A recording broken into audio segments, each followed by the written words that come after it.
हमराले जुम्ला है लगावा जय माया र प्रीति नत्र आँसु झर्ला है लगावा जय माया र प्रीति नत्र आँसु झर्ला है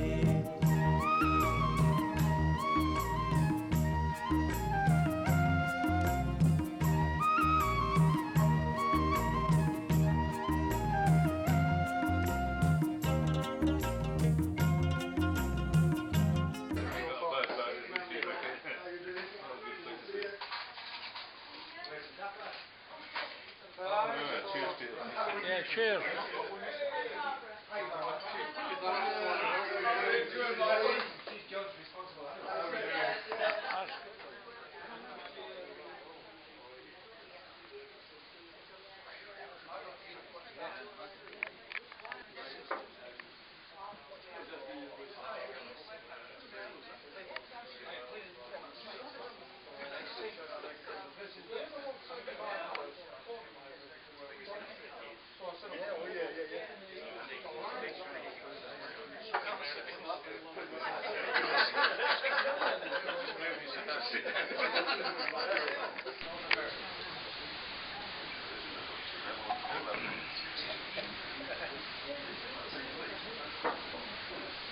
Okay, so this is on the summit ridge of Crete, looking that way.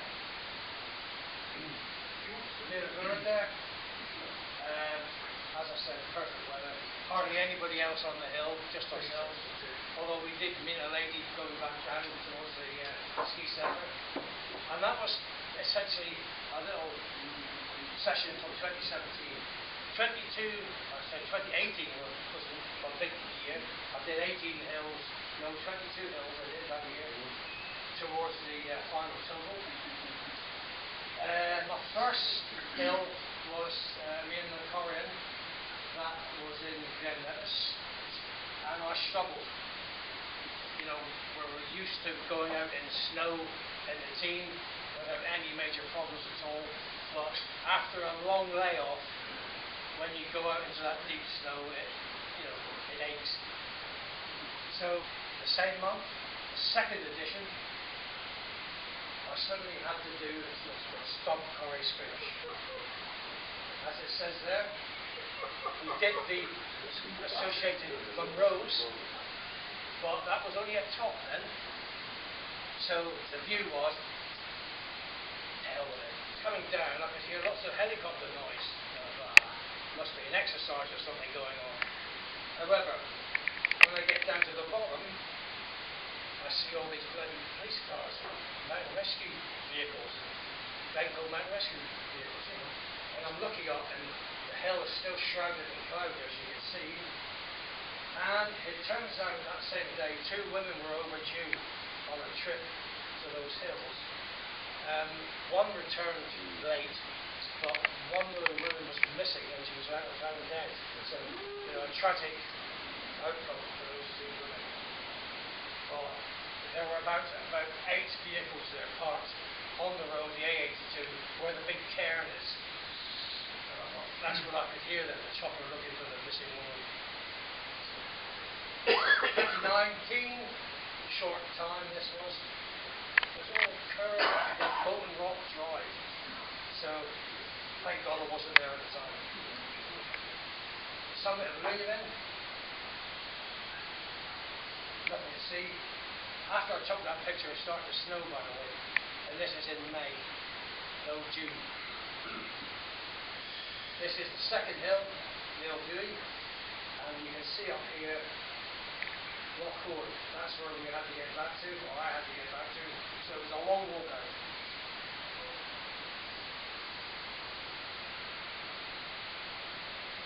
Now, unfortunately, I had to do these 2 hills on my own because abs ruptured his Achilles tendons, both of them, on the first hill that we started.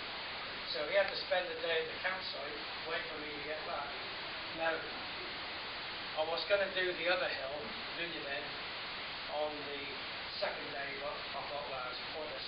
So on the second day, we decided to walk back out again. And I can tell you, it took us 8 hours to get from Barrisdale back to the car park at Kilmaccord. And it's not easy with 2 ruptured Achilles tendons. So as a thanks to Abbey, when we got back to Abbeymoor, I got him a bottle of mulled Scotch to thank you for his efforts. But it was a struggle.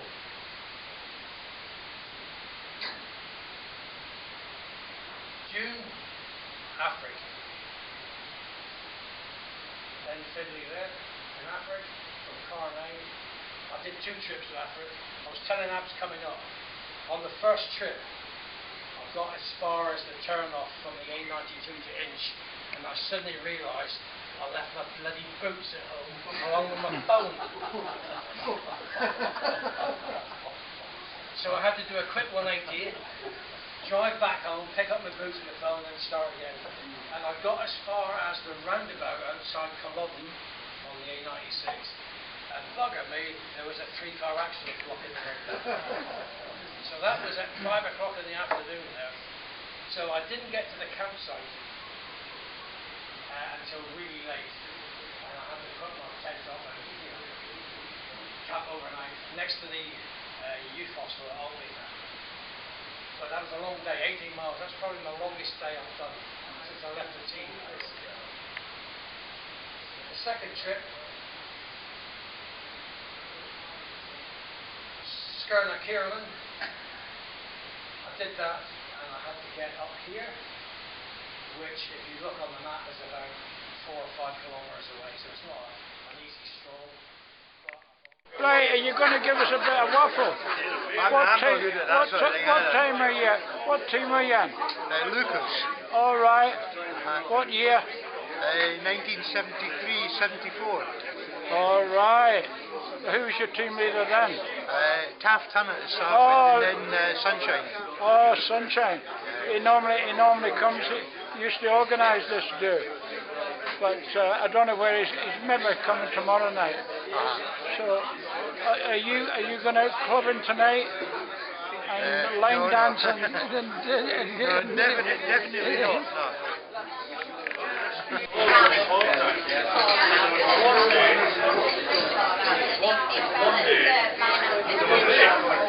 That's good. That's good.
Is there something I've said to upset you? He's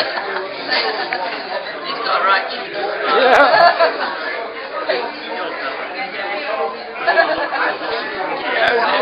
One of the best wafflers in MR was Perry.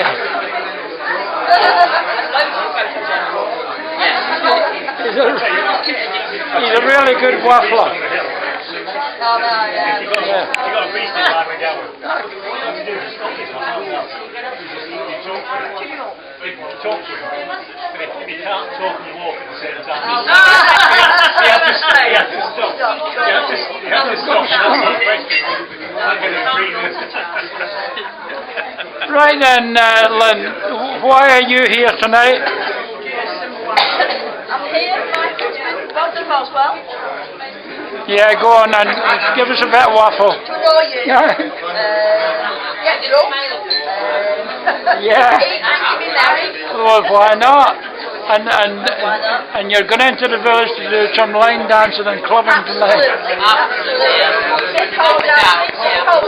Yeah. All that. Right, well, we'll see you at the end of the night then. Oversight of the route up the north side of the mountain that we were on, from the North Coast to the summit. At best, I'm afraid it's a second-hand account because I didn't make this up myself. But before I do that, some of you may be forgiven for wondering how I, as not a mountain rescue troop, managed to get on the expedition. Simply, around about 1989, I became close friends with the late great Ted Atkins, and he had this, as Terry said, this fledgling idea of mounting an expedition solely with mountain rescue troops. And it was probably around 1991 in Cyprus when we were serving out there together. He said, "Do you fancy coming along as the expedition doctor?" And I needed no second opportunity at that. But I never really thought Ted would get the whole enterprise off the ground. But here we were sort of 10 years later, and we had one of mountaineering's great prizes within reach. I must just quickly say that the team welcomed me right from the start and treated me as one of their own, and even presented me with an RAF Mountain Rescue Novice T-shirt, a face coat. I knew my pecking order in the team. So, obviously, North Col Camp here, and the route continues up the north ridge here to the site of Camp 2. It's approximately here, at about 7,600 metres, and then on up and traverses across to about here, on oxygen, climbing. I think the rate we used was about 2 to 3 litres a minute.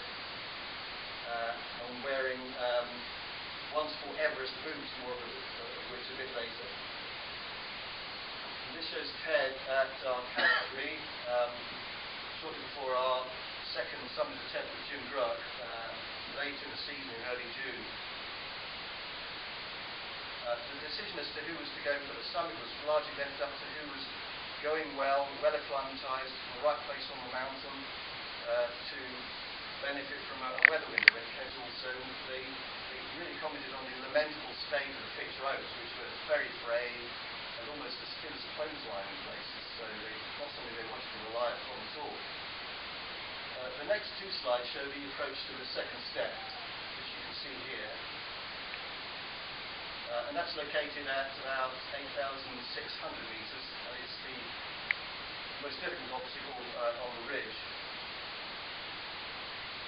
The highest part of the step is only about 5 metres high. And it was first climbed by the Chinese, we think, in 1960, or purportedly in 1960, when they did the first ascent to the ridge.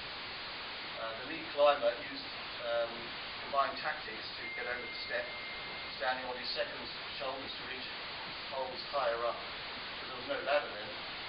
And the Chinese put a ladder there, an aluminium ladder in 1975, and it's been replaced at least once since. Many of you will be aware there's been much debate as to whether George Mallory could have climbed the step in 1924. And to try and answer that question, Conrad Anker and Leo Holden climbed it in 2007. I think they gave it a grade of about 5.9 or 5.10, which is sort of BS, hard BS in British attack grades. Which would have been at the very limit of Mallory's climbing ability at sea level, let alone at 8,000 metres with heavy oxygen cylinders on his back.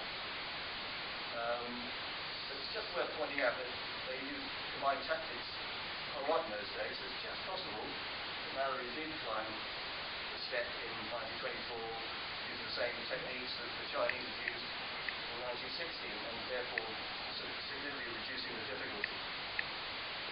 So down the Rusty continued above the second step, and this shows them probably approaching the third step, which is the easiest of the 3 steps, located at about 8,700 metres, and it's about 10 metres high.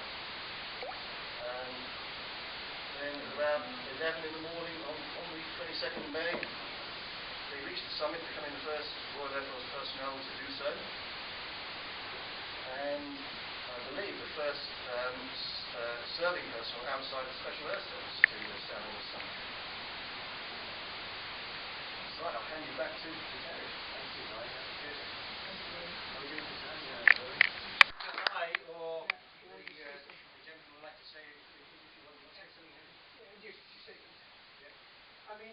Teddy put you through there in 23, and I don't put you through, but this was definitely a golden age for us in the rescue. And every one of these guys was not, you know, they were troops. And through the joint service.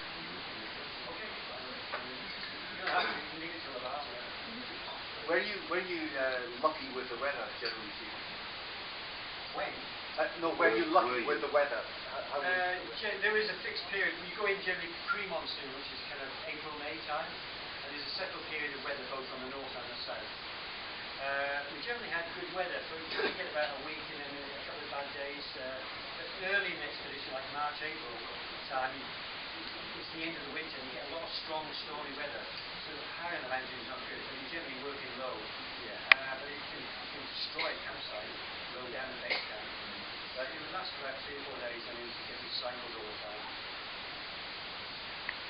You're being upset here.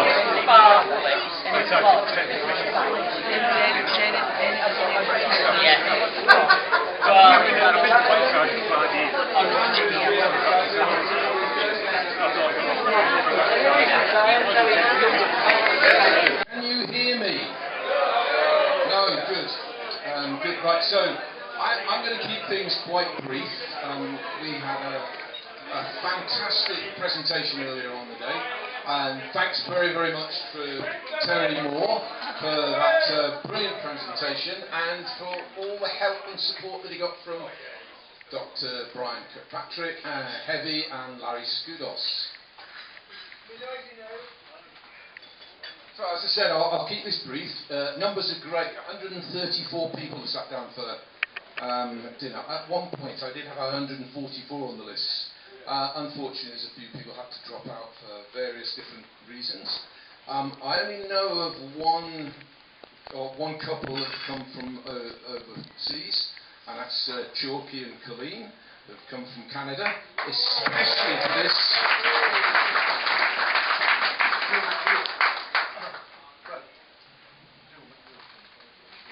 Oh, is Neil here? Right, and Neil McNeil. Good on him. I'm sorry, Neil, I didn't realise you were here. Also, I'd like to say thanks very much to Gus, who organises this with me and supports me in the background. It's my turn to be out front this year. Next year it'll be his turn.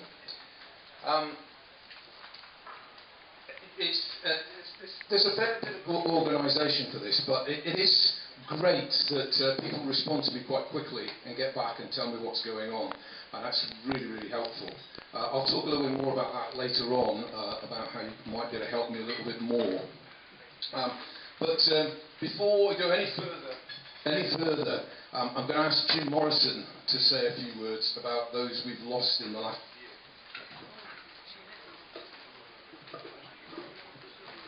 Good evening, ladies and gentlemen, ladies, guests and troops. So over the last year, fortunately enough, we haven't had very many troops who have been reported to me as having passed to the final summit. However, tonight we think of all troops who are not here for whatever reason. And especially I'd like you to think of Has Oldham, who tonight can't be with us because he had a stroke 2 weeks ago. It's the second stroke he's had this year. But I've spoken to him, and he's in good fettle. I'm going to see him tomorrow night, and hopefully he'll be back on his feet fairly soon. I'd also like you to remember Doug Shearer. Doug's ill in hospital, but as we heard earlier on tonight, he's improving. Now those who have passed on in this past year are from St Athan, Ken Killerhurst, Les Bodger Boswell, who served at Akrotiri and Kinloss. He died on the 26th of May after a long illness. Next we have John Vernon. John Vernon, you may remember, or some of you may remember, was the Inspector of Land Rescue. But he did serve at the team at St Athan, went on to become ILR from 1975 until 1979. He died on the 17th of August this year. Next we have Howard Howie Smith. He was living from 74 to 76. And he died on the 3rd of October, and sadly he suffered from MND, which we all know is a very cruel illness. Next, we have Derek Bottomiller. Derek served at Nicosia and Kinloss, and he died on the 10th of October. Now, some of you may know that Derek took part in the Mount Sufan incident and also Mount Calafil. Both incidents, aircraft crashes in Turkey, where the conditions were extremely rough and the team were ill prepared for work at high altitude. However, whensoever they were called, they answered the call. There are two more people who have passed on, not RAF-MR members, but Dr. Ian Jones of served with Bangor CNA. He was instrumental in educating mountain rescue teams throughout the country in advanced mountain rescue first aid. He had a great effect on all troops. I attended the course in 1966, and that advanced my knowledge amazingly. The next character was Norman Ridley. Never a troop, but he was a member of the RAF Mountaineering Association, and many of you who have been on expeditions may very well have known him. He organised very many throughout the years. I would like you now to be upstanding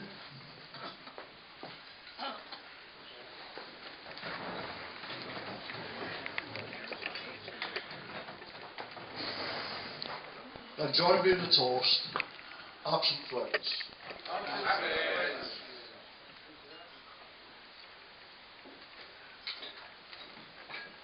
Thank you. Thank you, Jim.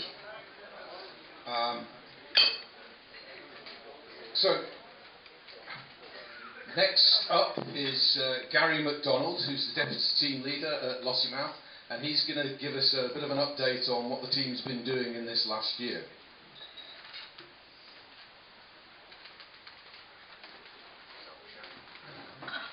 I've never spoken to a microphone before, so stick with it. So, for you guys who don't know me, which is probably no one, I'm the Lossiemouth Deputy Team Leader. Alright, so Tim didn't make it tonight, he's got other commitments, but you've got me, so lucky you. Okay, so rattle it off then. Who am I?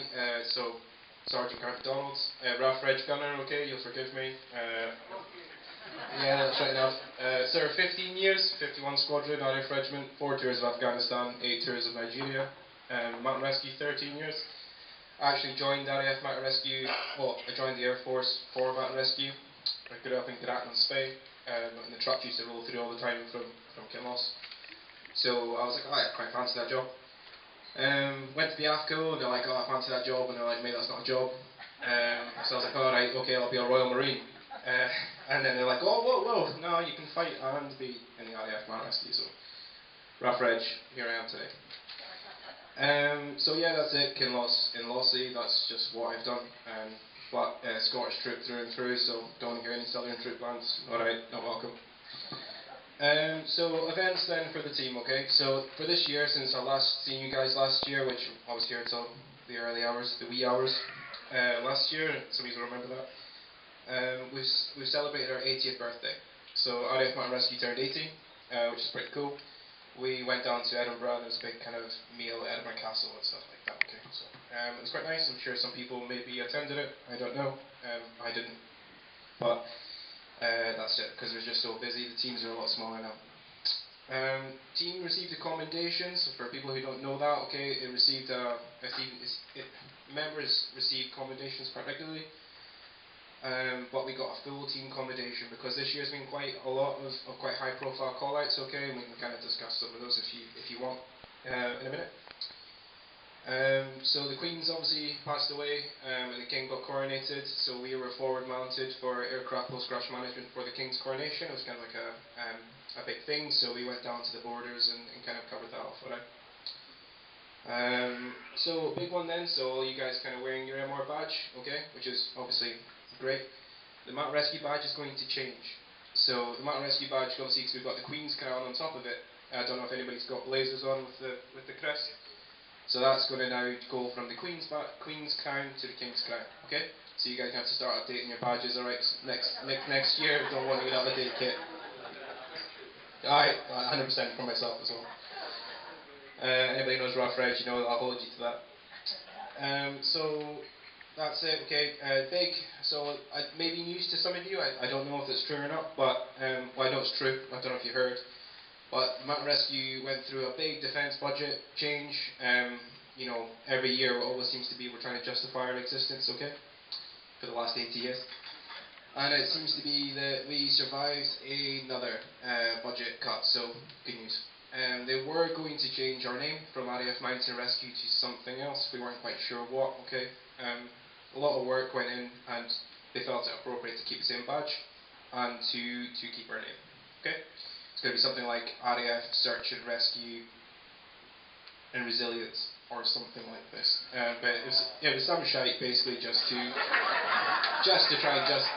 try and better tell us what we do nowadays, okay? But obviously we told them to do one and we're still not rescuing.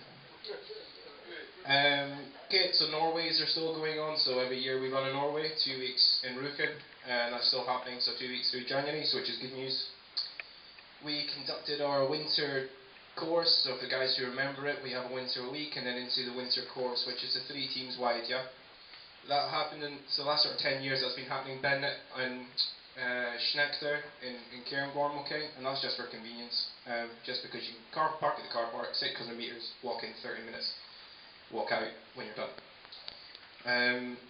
But this year we decided to try and build corporate memory, and also kind of a lot of younger troops are coming through, okay, and it's essentially, we went to Lochaber and we spent our full kind of winter week in Lochaber, which is obviously a lot more difficult walking in to the North Base or walking into Anakamore, stuff like that, okay. So it was actually really quite an excellent week, lots done. So team kind of went on a big high profile call out, which I can talk about if you want, but on the wave that was in Skye, it was a doctor who went for a walk to Loch Krusk, fell over, broke his femur, broke a bunch of other things and sat out there for a few days. I don't know if you guys heard about that or not, but we found him well along the Skye. And on our way back, we actually diverted and we went to Fort Bill to see Heavy with his award for Mountain Excellence. So Heavy obviously got his award for Mountain Excellence, which everybody should know about. If you don't know about it, then you should be asking yourself why. And yeah, so the whole team attended that, and we're really happy to support you that Heavy. So congratulations on that as well. I just wanted to make that known.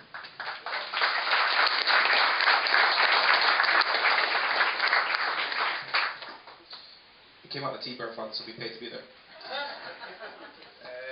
Hi, so a couple of other things, a little boring points. Okay, the team supports a lot of air shows nowadays, and the reason why is because the stuff that goes on in air shows actually is quite dangerous. So we went down to Riyadh, supported Riyadh. There was one in Ayr, the actual place, Ayr, near Aden. Okay, so the Ayr show, we went to that. And Lossy itself had quite a few air shows this year, so if you ever guys want to do family and friends things or attend air shows, okay, just keep your ear to the ground because it seems to be gaining in popularity again. Okay, so some stats just to kind of keep you guys covered. So when everyone in this room was on Mountain Rescue at their own time, it's gone through lots of iterations, okay? We presently stand at 3 teams, and that's Bali, Leeming, Lossy. Each team is scaled for 36 troops, and it's 7 of those troops are full-time, and the rest are part-time, okay? So Lossy, like I said, I'm not really interested in Bali or Leeming. So Lossy, as it stands, okay, is 25 part-time troops, so 25 part-time troops, okay? And that's taken on the station of Lossy Mouth, and that's just because it's so busy. We presently stand at 5 PS, and 2 positions are gapped, okay, so we're kind of taking at the time. So our full strength as it stands at the moment is 30 troops at Lossy. And that's, yeah, quite low, considering that when you think about call-out, you're not going to get everybody. Still 3 teams like discussed, okay, this year we've had 14 call-outs, 4,500 miles driven, and 2,600 man-hours complete, okay. Some of the call-outs worth noting is 3 crag-fast climbers in Schnechter, okay, and Tim Sugars. If anyone knows Tim Sugars, I'm sure you do.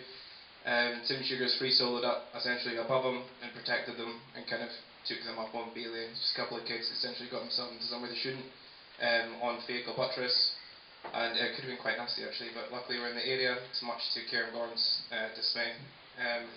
So that was an impromptu, it was quite a high profile job because those kids were in quite a sketchy place. They just kind of went way off onto route, kind of went to do something like go track, ended up on the hurting. So I don't really know what happened, but pretty hardcore. Another one then, the couple of jobs in Lochaber, okay, so kind of high profile jobs in Lochaber. There was a young lad, 26, Asian lad who went missing, kind of found him. Unfortunately he lost his life, but that kind of gained a lot of popularity. And then the Skye job, and then again the Glencoe job, which you may have heard about. The 3 climbers unfortunately came off the Anahiga. We were involved in that as well. Okay, so the team's been using more and more for high profile jobs. It's not just for the kind of RAF jobs. Okay. So yeah, which is good, kind of good for us that we're getting out there. Another thing we're kind of leaning into more is Police Scotland. So we're leaning into Police Scotland, the Coast Guard, and leaning into kind of more blue light local authorities. The reason why is because the climate's changing, the country's changing, a lot more flooding and stuff like this. So we're trying to diversify. So we're actually starting to get called into a lot more flooding. Stuff like Brechin recently, there was a lot of flooding there. So the team is starting to change its skill set, not just mountaineering, but actually coming into these places now to become kind of water specialists and stuff like that. So it's quite a bright future for RAF Mountain Rescue. We're deliberately diversifying to keep ourselves fresh, and not just kind of the one-trick pony of being pretty good in the hill. Alright? Which is exciting actually. So kind of what's next then for us, what's going into next year. The team is struggling for team leaders, and that's just the nature of the job, okay? The RAF isn't the same place perhaps what you left. And that's not to put a downer on things, it's just realistic expectations that people aren't staying in the RAF as long anymore. And that's just the way it is. So, but unfortunately, to become TL, you know how long you've got to serve generally in a team to get to that experience level. So we're kind of just really focusing on team leadership, kind of going into the future to sustain ourselves. New fleet of vehicles, I heard that 2 years ago, so we're still waiting for our new fleet of vehicles, okay. Looking to go back to Hilux from Isuzu, which is better. And the 11th, so we're in Torridon for the 11th of November, so we're going to go up to the Lancaster crash site as a full team on the Sunday, and kind of have that memorial up there.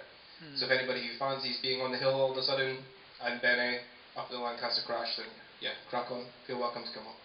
We're going to come up with the full team, have a little 2-minute silence, and then just kind of do some training, get off the hill. Okay? If no one has any questions for me, which I welcome, I'll hand you back, and enjoy your night. Thank you.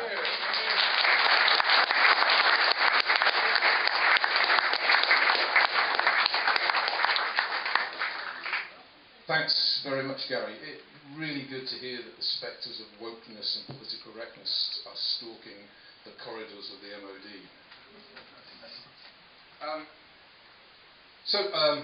This is I've been told it's the 20th time this reunion has been held at Newtonmore.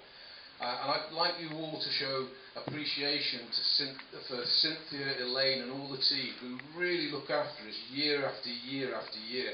And they always welcome us back, and they try and make things as comfortable and as good as we as they can. So if you would show some appreciation for our original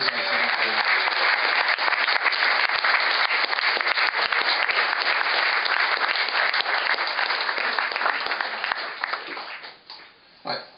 In a minute, Bob and Andrew are going to do the raffle, and thanks to everybody for all the donations, gifts, for buying so many tickets. It's really great. I'm sure Bob will give you a bit of a rundown on what's been collected. But before I hand over to Bob, can I just a plea to all of you. So if you change your email, please let me know as you're changing it, because if I don't have your email address, I can't really contact you. If you don't want to be contacted by email, put your name and address on a piece of paper or something and give it to me tonight or tomorrow, or leave it behind the reception desk, and I'm sure they'll pass it on to me, and I'll post the letter to you. If you know anyone who doesn't get my messages, somebody who has changed their email perhaps, or others, and I know there's a few Lucas troops that have found out about this, or perhaps knew about it, I think, and have come along this time for the first time, and that's great. That's really, really great. So if you know anybody that doesn't have the messages, you know anybody that perhaps might like to come. I had me cap on and I took my mountain rescue badge on, and he clocked onto it and he said, "Oh, you're in the RAF mountain rescue?" I said, "Yeah, I do this because I'm getting on, and I just like the little bobbies and sit in them and have a dram and have the crack and reminisce." And he said, "If you RAF mountain rescue, which team leaders do you know?" And I rattled through a few, you know, John Hines, Pete McGowan, Sunshine, George Bruce and others.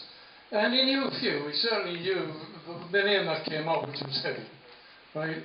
So he's called John Armstrong, if you know him, and he sends his very, very best regards to everyone here tonight. So I thought that was nice, you know. The other thing I want to say, while I was hopefully still selling tickets, is the reason I decided to do this for Scottish Mountain Rescue was because about 13 or 14 years ago, I took a good friend and my youngest son, of which I have 3, up to Amchek. And we had a bun bend there, and we went and did Strathpolly and stuff like that. And the day came when we went to do Amchek, and I crossed a burn, and it was a bit in spate, and my friend and my son weren't keen, so they went around the Bobby way. We got split up, and it was a bad experience for me, terrible, because me being me, kept bumbling on up the hill, thinking they would catch up, and they didn't. And a few hours later, I got back down to the car, and they weren't there. I thought they would have just gone back to the car, but they hadn't. So I contacted the police. The police came out, and we had a crack. And just about every mountain rescue team in Scotland came out, thank God, which, of course, included Kinloss. Luckily, my boy made his way. They split up, these two, my friend and the boy. He made his way down the bothy, and a laddie who was a Monroe bagger in the bothy brought him out to the police car, and that was very emotional, I tell you. My pal got benighted. Luckily, it was November. It was this time of year. He survived. He got himself under a boulder, and then he made his way down the following day down the bothy. But I can honestly tell you, when something like that happens to you, it's all right being in the mountain rescue, it's wonderful. They were the happiest days of my life. But when it's personal, and it's your son, and it's a close friend, and you're to blame, or at least you feel you're to blame, and you think you're going to lose them, and you've got the added embarrassment of several mountains, even Sky came out to help. Helicopter came in the lot. Touch wood, they all survived. They're all here today, and I still honestly have the nightmares. Truly, occasionally have nightmares thinking I could have lost my son and one of my best pals. So with that in mind, that's why I decided to start do this. I thought, how can I contribute to Scottish Mountain Rescue Civilian? So that's why we do the raffle. Andy supports me, and we do it every year.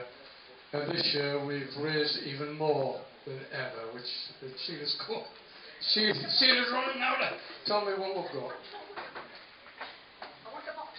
The box? I want a box. Okay. What I want to do with the raffle, I put pink ribbons around all the flags. Hello? Yeah, so last year it took ages, I know it did, I'm sorry about that. So many people were so generous, you know, to bring prizes, it took all night for them to go. So I put them together and put bits of pink ribbons on so that it'll go a wee bit quicker. Another thing, these pictures here are done by an artist, which happens to be my son.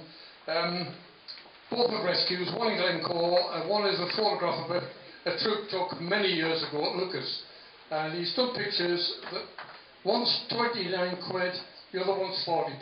Anybody wants them, the profit for them goes into Scottish Mountain Rescue. Right? They're separate to the raffle. Terry Moore, God bless him, has painted this. I think it's amazing, honestly, absolutely amazing. So I'm not going to raffle this. I'm going for the next minute or two to get people to put a bid in, just stand up or just shout what you want to pay for this, if you want it, right? It's obviously a Everest, and it's signed on the back, on the front, and it's initialed on the back by Terry. And I know a few people are interested, and I think it's great. So I'm going to kick it off. I want it for my bar, because I converted my bar years ago into a mountain rescue bar, and I've got lots of stuff in there, so I'm prepared to pay £100 for that. And that'll go towards Scottish Mountain Rescue. So, anybody wants to outbid me? How much?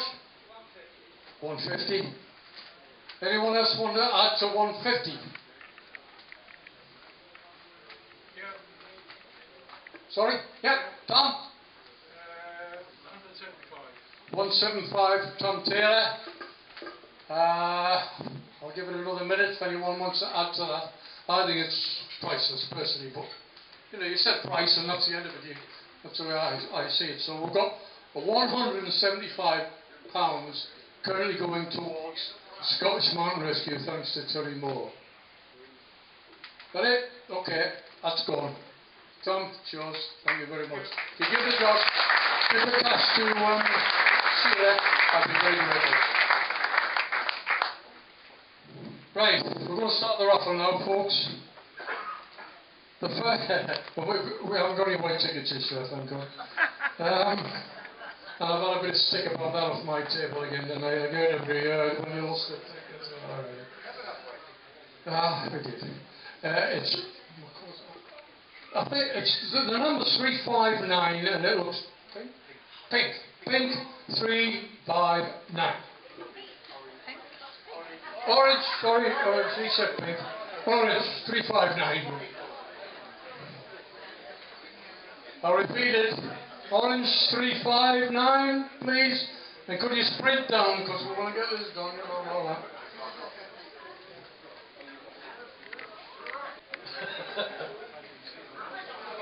A lucky table that tonight, I tell you.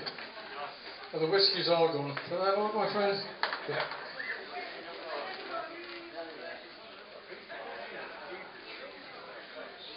Here we go. Orange 52. Orange 52. Anybody? Yep.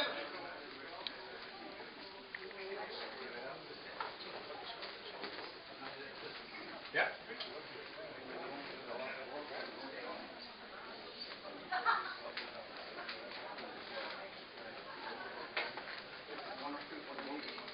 Second ball. That's it. We're done. Right, looks like we're done. One additional thing I like that is, in my retirement, enjoy making shepherd's crooks and walking sticks. So I made half a dozen this year, and of course, the profits all go to Scottish Mountain Rescue. I've sold 4, I've got 2 left that are really lady sticks, so maybe that's why they haven't been sold. But they're there, and the prices are on. If anybody wants them, come and take them, give the money to Sheila, and we'll add that to Scottish Mountain. Okay, right. I've got a figure in me here. I've got a figure that Sheila's given me.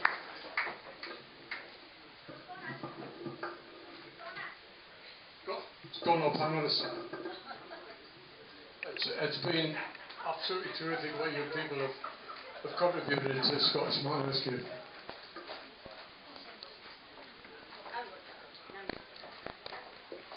£976. That blows me away because when we first kicked it off, we were getting 300, 400, we've got 500 last year, we've got 900 odd Brent this year. Thank you very, very much. Thank you.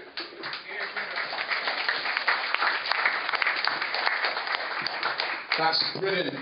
Well done, everybody here. Well done, Bob and Andrew, for organising this.